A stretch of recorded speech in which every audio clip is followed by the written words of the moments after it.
quieren ser bendecidos económicamente? Amén. Amado, yo deseo, dice Dios. Yo deseo, es una palabra muy profunda. Yo deseo, yo anhelo, yo pienso, yo busco las maneras, yo preparo mi favor para tu vida. Yo deseo que seas prosperado. Ahora, cuando nosotros conocemos al Señor y empezamos a congregarnos, empezamos a venir a las reuniones, comenzamos a leer la Biblia, empezamos a entender verdades que estaban ocultas. Por ejemplo, esta verdad. Quizás algunos de nosotros pensábamos en algún tiempo que la pobreza era un valor, pero cuando vas a la Biblia te das cuenta que no es así. Porque cuando vamos a la Biblia empezamos a encontrar un montón de textos y de palabras donde Dios nos dice que Él nos quiere bendecir con provisión, con abundancia, con riqueza, con prosperidad. Son las cosas que nos dice la Biblia, pero para eso yo tengo que tener mi Biblia y tengo que leer mi Biblia. Yo te animo a que vos puedas tener la palabra de Dios, esta palabra que durante muchos años estuvo como prohibida para toda la gente en general, sino que algunos pocos ilustrados podían leerla y tenían acceso, pero en algún momento eso se rompió y la palabra de Dios ahora es accesible. Pero lo importante es que yo pueda leer la palabra porque me tengo que enterar de lo que dice la palabra. Por eso te animo a que tengas tu Biblia, que leas la palabra y ahí vas a comenzar a darte cuenta la bendición que Dios tiene para tu vida y cuánto Dios te ama. Yo titulé esta reflexión en este día, La llave de la multiplicación. La llave de la multiplicación.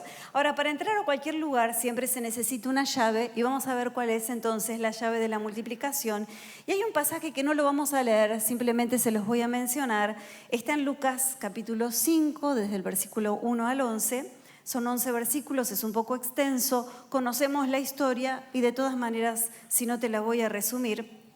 Jesús estaba predicando la palabra y la gente se agolpaba para escuchar el mensaje de Jesús. Y Jesús estaba cerca de un lago y ya la gente lo empezó a acercar y ya Jesús miraba para atrás y tenía el lago y no tenía espacio, o sea, estaba cercado por gente.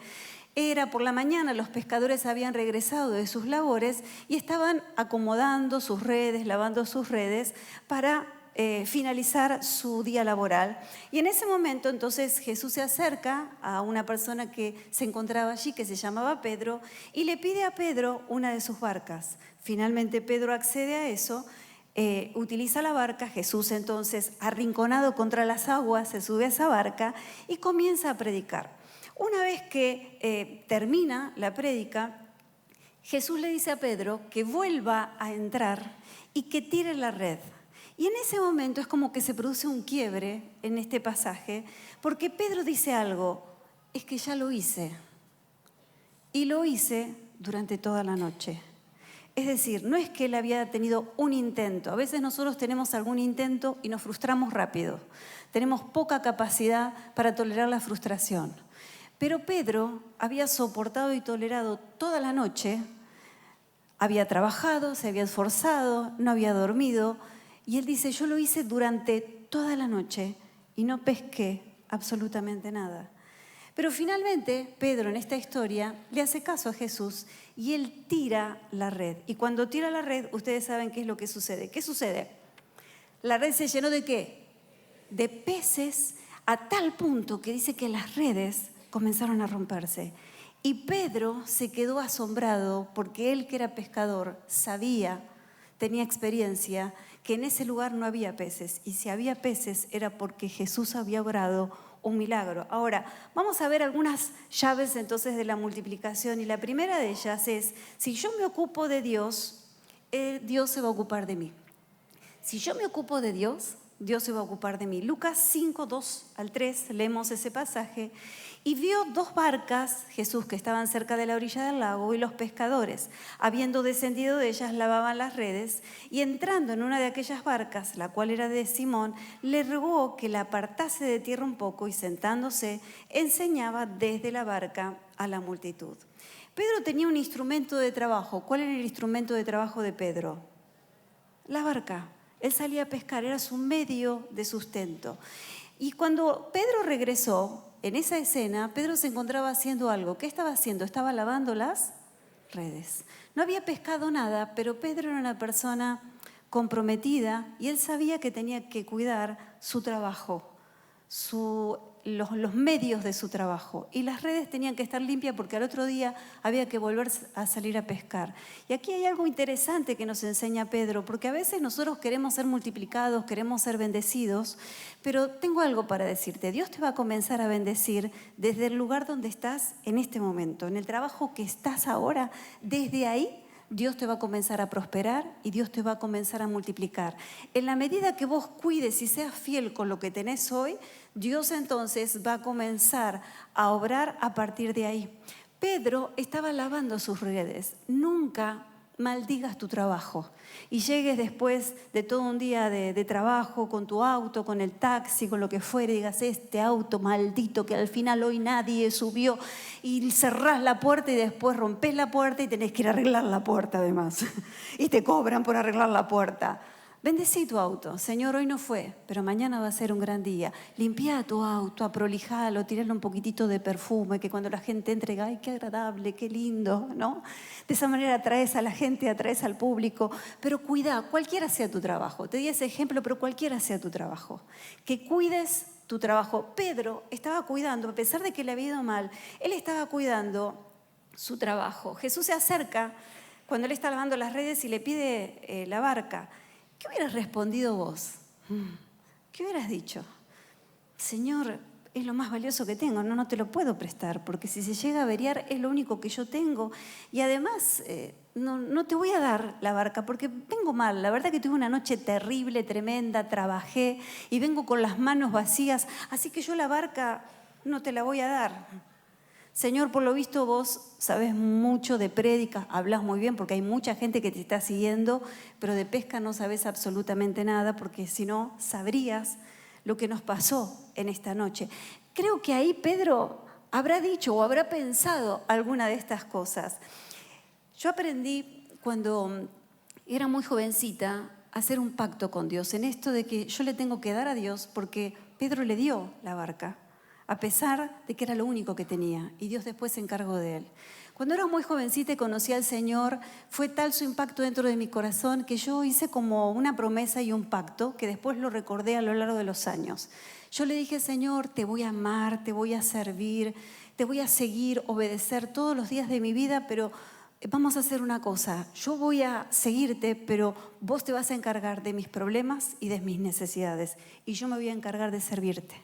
Y en más de una oportunidad tuve que salir de mi casa y armar mi bolso para ir a predicar a algún lado, o ir a algún hospital a orar, o venir a reuniones y encontrarme en una situación difícil. Pero ese era el momento donde venía ese pacto que yo había hecho, donde le había dicho, Señor, no importa cuál sea mi necesidad hoy, yo te voy a servir. Y mientras yo te sirvo, vos te vas a encargar de mis problemas, de mi familia, de mis hijos, de la iglesia, de todo lo que necesito. Y quiero darte testimonio que son muchos años y hasta acá Dios ha sido fiel, Dios ha cumplido su promesa, Dios siempre ha respondido, siempre.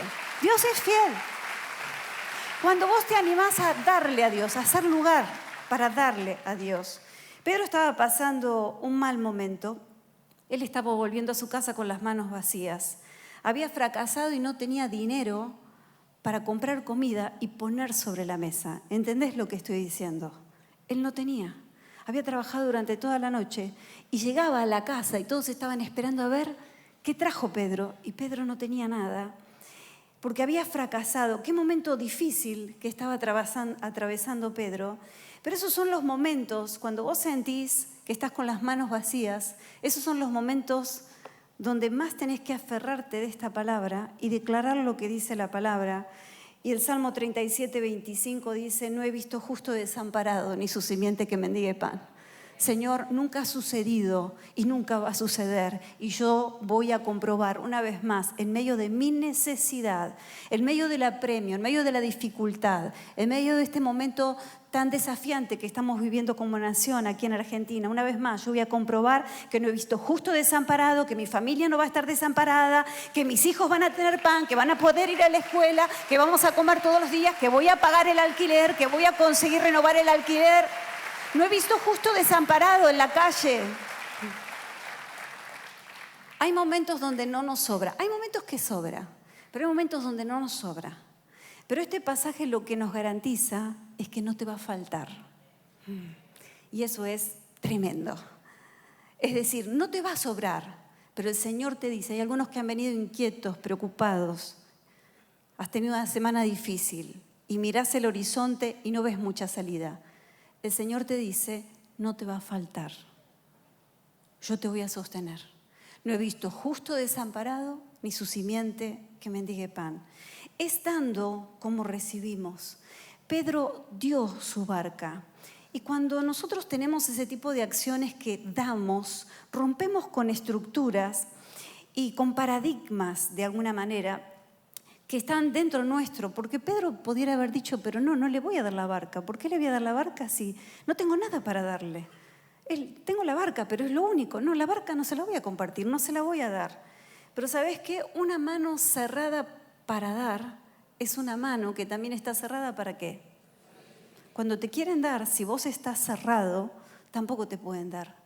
Y Pedro comenzó a abrir su mano para dar y él iba a entrar en la multiplicación y en la bendición.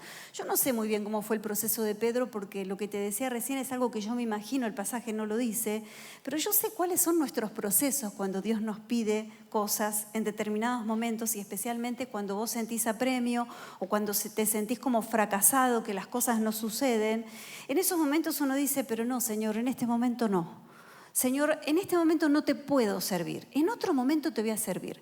Cuando tenga un mejor trabajo, cuando tenga un mejor horario, cuando tenga la casa propia, cuando te voy a servir. ¿Y sabes cuándo va a suceder eso? De parte de Dios nos va a bendecir, pero de parte nuestra nunca. Porque tiramos la cuestión para adelante y después nos olvidamos. Este es el momento cuando Dios nos está dando la oportunidad, donde vos estás y con lo que vos tenés, porque lo único que tenía él era la barca. Todos tenemos algo y desde ese algo que tenemos, por lo pronto yo los veo a todos que están radiantes y que tienen vida. Todos están respirando y tenemos vida. Podés compartir y dar de la vida. Estamos con el pastor tan contentos y agradecidos porque una vez al año tenemos nuestro Cambia tu Mundo, nuestro viaje misionero donde vamos a alguna provincia de nuestro país para llevar alimentos, llevar comida y llevar el mensaje de salvación. Y esta semana ha sido nuestra semana de Cambia tu Mundo, por eso el pastor no está, en este momento está predicando en Santa Fe. Fuimos a Salta y fuimos a Santa Fe. Ayer tuvimos una reunión en Rafaela, hoy la tenemos en la ciudad de Santa Fe. Ayer me decía que en la ciudad de Rafaela había 2.400 personas que habían recibido a Cristo en su corazón. ¡Wow! ¡Wow! Es una excelente noticia. Ahora, ¿cómo se lleva adelante eso? Porque no es que los que vamos nos sobra o la gente que está allá les sobra. No, sino que hacen espacio, piden vacaciones, adelantan vacaciones y ofrendan de sus vacaciones y ofrendan de su dinero, de su tiempo, de su voz para hablarle a alguien de Jesús, de sus manos para abrazar a alguien. Tenemos que dar desde lo que tenemos, no desde lo que no tenemos. Dios no te va a pedir lo que no tenés, sino desde lo que tenés en este momento. ¿Qué tenés? Pedro tenía una barca. ¿Qué es lo que tenés? ¿Qué es lo que tenés vos? ¿Qué es lo que tenés? Quizás tenés un talento. Da de tu talento. Vivimos en una sociedad que es muy individualista y donde hoy todo está como monetizado. Y uno dice, ¿y a mí cuánto me van a dar? Yo doy, pero ¿y a mí qué me dan? En el servicio nosotros damos porque Dios nos ha dado la vida, ha cambiado nuestras vidas, nos ha devuelto la esperanza y damos porque Dios nos ha enriquecido por dentro. Entonces yo te animo a que vos des. Tenés que tener un espacio para servir a Dios en alguna área, en uno de tus dones. Si tus dones es el canto, si es la música, que puedas participar de la música. Si tus dones tienen que ver con otras cosas, con decoración, con cocinar. Sé que hay muy buenas cocineras y cocineros a lo largo de la semana. También cocinamos y llevamos alimento a la gente que está en la calle, a los comedores. Que tengamos un espacio para dar. Y cuando nosotros damos, cuando nosotros nos ocupamos de darle a Dios, Dios entonces luego también nos da a cada uno de nosotros. Para recibir hay que dar primero. Para recibir hay que dar primero. Decirle que tenés al lado tuyo, primero tenemos que dar. Y en la medida que des, Dios te va a bendecir y Dios te va a multiplicar. Y me encanta esto porque Jesús nunca se olvida de los pactos, porque él le pide la barca, comienza a predicar, pero el punto es que muchas veces alguien te pide algo y te promete, mira, yo te prometo, no me voy a olvidar de vos, voy a estar con vos siempre, o cuando yo llegue a tal puesto, vos ayúdame, cuando yo llegue a tal puesto, vos llamame que va a haber un lugar para vos, y después vos lo llamás y clic, nadie te responde, ¿no? O gente que te dice, te voy a amar para toda la vida, te voy a amar hasta el infinito y más allá, y después no sé qué pasó. El infinito se volvió muy finito, ¿no? Pero lo cierto es que Jesús, cuando Él te dice algo, Él se compromete y Él lo hace. Y aquí el pasaje dice, Lucas 5:4, cuando terminó de hablar, dijo a Simón, boga mar adentro y echad vuestras redes para pescar. Me encanta esto, porque Él estaba muy entusiasmado predicando, pero no se había olvidado. Y quiero decirte que Dios, Jesús, nunca se va a olvidar de vos. Nunca, pero nunca se va a olvidar de tu necesidad. Isaías 49:15 dice, ¿se olvidará la mujer de lo que dio a luz? Es bastante difícil que una mujer olvide al hijo que dio a luz, pero a veces pasa que sí. Entonces el Señor dice, aunque ella olvide, yo nunca me voy a olvidar de vos. Es una palabra fuerte. Y te la vuelvo a repetir porque hay gente acá que se ha sentido sola y se siente sola, que estás luchando contra todo y nada te sale y te sentís fracasado y los recursos son escasos, estás como Pedro. Pero el Señor te dice, yo nunca me voy a olvidar de vos. Yo estoy al lado tuyo, yo estoy comprometido con tu necesidad y estoy comprometido con lo que te pasa, con lo que te sucede. Qué maravilla saber que Jesús nunca es deudor de nadie. Simplemente hay que muchas veces tener confianza y también no desesperarse, porque la desesperación en los momentos de frustración está a la vuelta de la esquina y uno toma decisiones de las cuales después es difícil arrepentirse. Entonces, no tomes decisiones desesperadas. Simplemente dale a Dios, búscalo a Dios, haz lugar para Dios. Y Dios se compromete a estar al lado nuestro, porque Jesús nunca, pero nunca, nunca llega tarde.